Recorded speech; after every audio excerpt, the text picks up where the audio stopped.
Aujourd'hui, j'ai envie de parler d'un type de personnes, d'êtres humains ou de presque humains, les Instagrammeurs. Pour papy et mamie qui ne savent pas ce qu'est Instagram, voici une petite définition. Instagram, c'est un réseau social relié à Facebook où tu peux publier sur ton compte principalement des photos et des vidéos.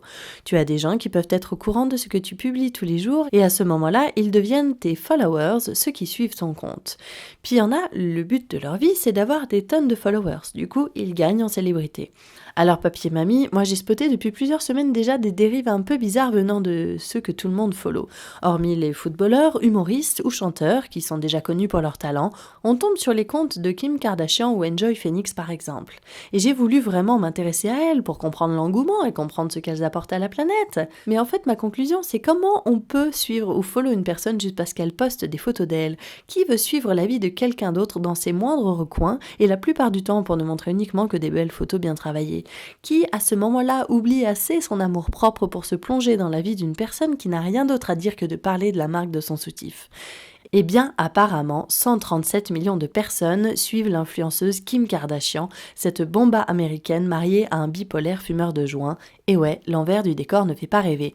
J'ai regardé l'autre jour son interview dans l'émission de David Letterman sur Netflix, et même si à un moment j'ai eu envie de lui faire un câlin à cette Kim, je me suis quand même demandé comment elle faisait pour être aussi figée devant la caméra. Pour moi, il s'agit d'une poupée qui manque de vie et de sincérité. Elle est juste devenue une businesswoman qui décide de se déformer le corps et de passer pour une fille bête. Et la jeunesse d'aujourd'hui aime ça.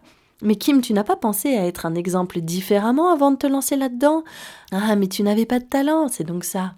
Instagram, pour moi, c'est ne voir que des femmes de mon âge ou plus vieilles dépenser des fortunes dans des produits de beauté qui ne servent à rien, étant donné qu'elles sont botoxées et liposucées comme c'est pas permis. Elles sont entre guillemets influenceuses, mais elles sont en fait une vitrine de plus dans un monde déjà ultra consommateur. Mais quand est-ce qu'on pense arrêter ce délire en fait?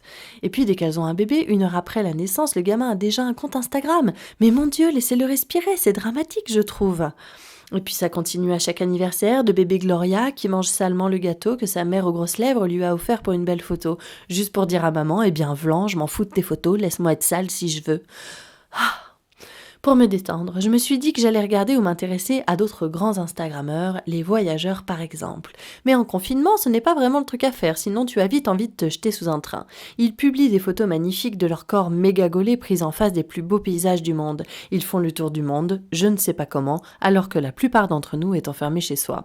Impossible, vous me direz. Eh bien si, ils le font. Ces petits génies réussissent l'impossible et j'ai ressenti une bonne dose de jalousie en les voyant, je l'avoue. Ils sont des influenceurs, mais ils font de la pub pour les plus beaux spots de la planète. C'est facile. Il n'y en a aucun qui parle d'une cause humanitaire importante, ils ne semblent pas avoir de vocation. J'aimerais qu'ils aillent mettre les pieds dans des associations de sans domicile fixe ou d'orphelins pour changer un peu des resorts. Allez les gars, allez au bout de votre idée, tentez d'apporter quelque chose. Alors Insta ou pas Insta, un conseil, pensez juste à mettre votre cerveau sur pause avant de vous inscrire. Cheese!